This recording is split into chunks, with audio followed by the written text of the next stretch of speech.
What's going on YouTube? It's your boy Cat Life here, bringing you another Yu-Gi-Oh! Master Duel video, and today we are going to be playing some Crusadia Mekk-Knights. Now, this deck is really cool, as I did fall in love with it playing it in the Limit 1 Festival, and I know that I usually play the Sky Striker engine, but I do like this version as well, and I can see why people were playing it. But anyways guys, if you're new to the channel, please don't forget to hit that like, comment, and subscribe button, as it does help the channel grow, and I really appreciate it. And also thank you all who has been supporting me since we started doing the Yu-Gi-Oh content, and probably before that, as we had just hit YouTube partnership, and I would have nothing else to say but thank you, because it's really because of you guys that we were able to go ahead and do this. Also, if you notice that you are watching my videos, look at the subscribe button. You probably forget that you haven't hit it yet, so you might as well just hit it, as it costs you nothing, and especially if you do like the videos, you might as well, right? But anyways, this is what we are playing. I will have the deck in the description below, so you can guys just go ahead and look at it that way. And anyways, thank you all for tuning in once again. Cat Life is signing out. I hope you guys enjoyed the video. Okay, so we are going to be going second, and it looks like we are playing against some Cyber Dark Dragons. Now, I'm a fan of Cyber Dark Dragons. I think the deck is pretty cool. They get a Buster Lock. They get a super beefy, like, fusion monster onto the field. And, you know, they have also a negate. But honestly, it's just not enough, especially because we have two Kaijus in our hand. So at this point, like, whatever they do, I'm not really too worried about, especially seeing that we have two Kaijus and then we have a Lightning Storm. So I think we already have a win condition, because, I mean, just look at our hand. Our hand looks really good. It looks really well done. I mean, there's not much that I think that this deck will be able to do, unless they have a way of, like, stopping, like, special summons, right? And even at the end of the day, like, this is still a tribute summon, so yeah. Anyways, they're gonna activate Power Bond, which is gonna get the Cyber Darkness Dragon onto the field. From there, they're gonna go ahead and equip the Cyber End Dragon, and then get rid of it to go ahead and summon out Cyber Dark End Dragon. Now, at this point, it's a 5,000 beater, which they equip the Cyber Dragon core, and then they're able to go ahead and bring back the Cyber Darkness Dragon, and then equip the Cyber End Dragon to it as well. Finally, using Union Carrier to go ahead and get out a Dragon Buster Destruction. So at this point, we draw into a World Legacy Succession. I'm actually going to go ahead and get rid of the one that is able to negate, and then activate Lightning Storm, destroying the field, the back row completely.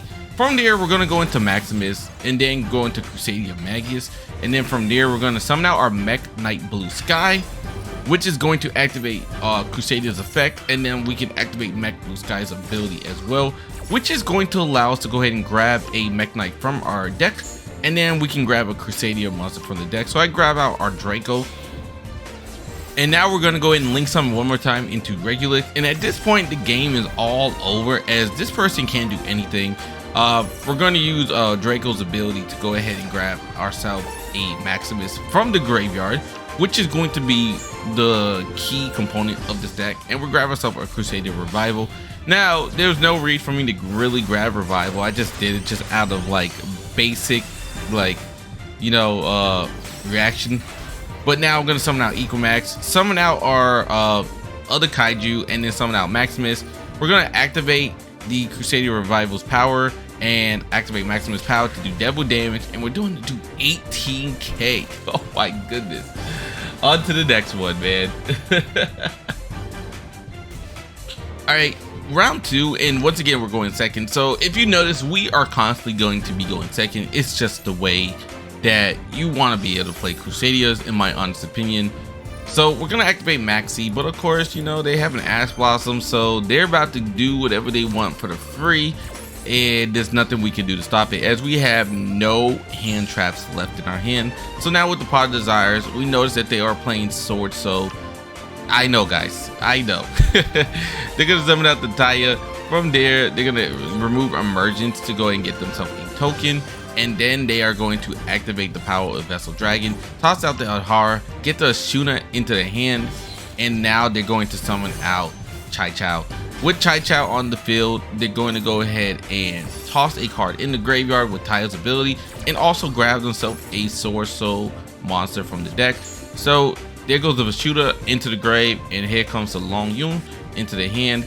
Activate that ability, and bam, there goes the Ashuna into the graveyard, discarded to summon out the Baron de Fleur. Now, at this point, I was super happy because they went ahead and put Baron right in the spot that I would love to see a monster. And this is why when I play other decks, I make sure not to do that.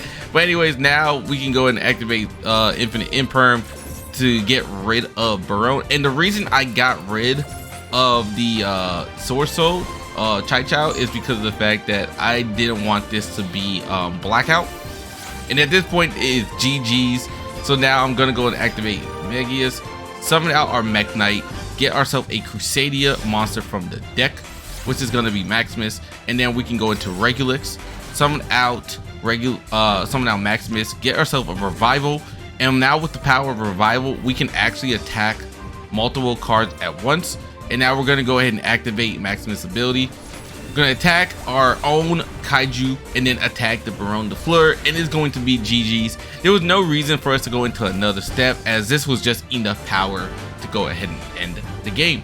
Anyways, GG's. Let's get on to the next one. This deck is still super fun. I know that you usually like playing the Sky Striker engine, but this deck is also pretty fun with the Mekk-Knight. Alright, here comes round 3, and once again we are going second, and it looks like we are playing ourselves against some Sky Strikers. So I'm a little disheartened because of the fact that I love Sky Strikers, and having to destroy them is never fun on my part. But you know what, we gotta do what we gotta do. Anyways, they do summon out their Ray, and then from there they get off a Shizuku. There's nothing we can do about that. We just gotta let them have it at this point. And they are going to get themselves a full nice looking back row on the field. But you know what, we are a-okay with this just because of the fact that we do have ourselves a Kaiju, so we are able to negate any way of them activating their cards. It looks like they do activate a Maxx, but we're able to go ahead and hit the Ash Blossom on that, which they do hit us with a Crossout Designator. At this point, I am going to use Crossout, and I don't have a Crossout in our hand, so I'm just going to actually cross out the Maxx in general, as we only play one Crossout in our deck. So goodbye, we're able to negate that, and yep, there it goes. So now that we did negate the Maxx, we can go on with our plays, which I'm going to go and activate our Kaiju. And now we know that they can't activate anything here unless it is a Forbidden Droplet or Imperm, and at this point I'm not really too scared about that. Summon our Crusadia Magius, and then we're going to summon out our Mekk-Knight. From there we're going to grab ourselves a Draco, summon out the Regulix, you know, the bread and butter plays. Use the Draco's ability to get Regulix, and then we're going to grab ourselves the Maximus from the graveyard, which is going to allow us also to grab ourselves a Crusadia spell card from our deck. We're going to grab the Revival, activate Revival's ability, and now we're going to go into the Equimax once again, summon out the Maximus, activate it on Equimax, and then we're going to activate Crusadia Power, and we're going to go ahead and attack, and it is just enough to go ahead and end the game. Whew. Really good, really good. Ended them in one turn. They couldn't activate any of the spell or trap cards, well, mostly just spells, so I was super happy about that. On to the next one.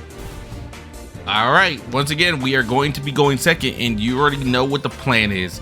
The plan is to go get SWORDSOUL and completely murk them. And guess what? We have the ability to do that, as we do get 2 of our Kaijus into our hand. Plus we get a Mekk-Knight and Crusadia. So I think our hand is actually really balanced, because with us being able to at least tribute one of their strong negate monsters, that is really good for us. And then with the Mekk-Knight, we will always most likely have a monster in a row to summon out to activate our ability. So once again, they're gonna do their regular bread and butter plays, you know, it just is what these people do. I mean, it's SWORDSOUL, right?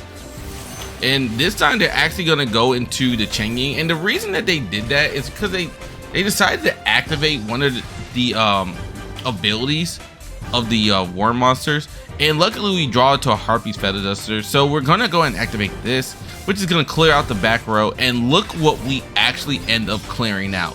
Oh my god, Call by the Grave, Infinite Imperm, and a Blackout. Super strong back row, but apparently we are protagonists, so we're gonna go actually Kaiju off his Chai Chow for a reason, because that's the only thing that can negate us, and because we're not removing any cards from play, there's nothing that he can do to stop us at this point.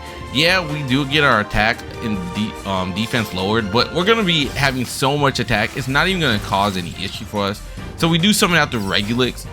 We're gonna get our Mekk-Knight onto the field, and then from there we're going to use the power of Revival. And the reason I like to go for Revival is because then we can attack everything on the field. So now we do get ourselves a 98 beater, plus with the power of Maximus. It was going to be doubled. They decided to just go ahead and quit, as there was nothing they could do, especially, oh my gosh, this deck is just so good, man. It's so fun. All right, so this is going to be our last duel of the video, and we're going to be going against a Fusion Destiny player. So this tells me that they really didn't have anything else to play, or at this point they are literally a Eld player, but I don't know. Anyways, we draw into a Gadarla, so we're gonna immediately go ahead and negate any DPE plays from ever happening, which is going to allow us to go ahead and summon out our Crusadia.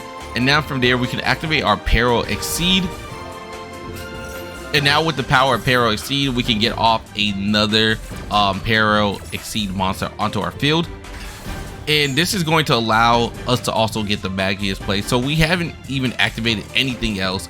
And at this point they are just going to go ahead and rage quit, as there was nothing they can do, and that is going to be GG's. Man, this deck was super fun. Anyways guys, if you enjoyed the video and you like the content, please go ahead and hit that like button and subscribe button, as I really do enjoy making these videos. And if you're still here, I really do appreciate you and everything that you guys have done. You guys are really great, so thank you all for watching. I am going to be getting out of here though. See ya.